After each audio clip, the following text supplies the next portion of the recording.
तक्रार देऊनही पीएसआयवर कारवाई होत नसल्याने ॲडव्होकेट रामकृष्ण सूर्यवंशी यांनी पोलीस अधीक्षक लातूर यांचे कार्यालयासमोर आमरण उपोषण करण्याचा दिला इशारा।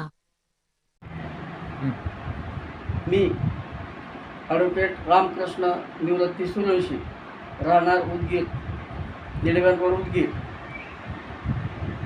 येथील रहिवासी असून मी ग्रामीण पोलीस स्टेशन उदगीर येथे 12/4/2026 रोजी बेपत्ता झालेल्या मुलीच्या दिलेल्या तक्रारीची चौकशी करण्यासाठी गेलो असता API राष्ट्रपाल लोखंडे व बीट अंमलदार किवडे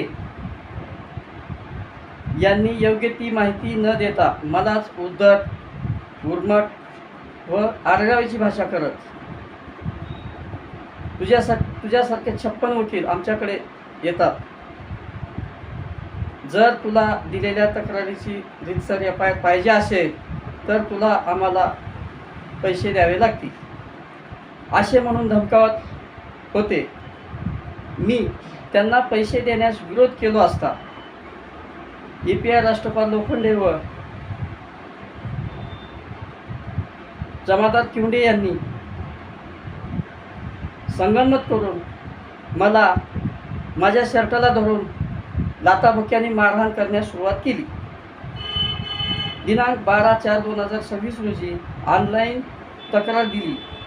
तक्रार देऊन 22 दिवस झाले असता तरीही पोलीस प्रशासन यावर कोणतीच कारवाई करण्यास तयार नाही। उलट तक्रारीत दिलेल्या इसमांना हाताशी धरून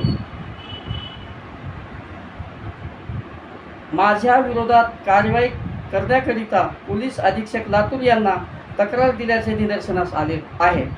जर दाखल केलेल्या ऑनलाईन दिनांक 12/4/2026 रोजीच्या तक्रारीवर योग्य ती कारवाई नाही झाल्यास मी माझ्या कुटुंबासह पोलीस अधीक्षक लातूर यांच्या कार्यालयासमोर उपोषणास बसणार आहे। याची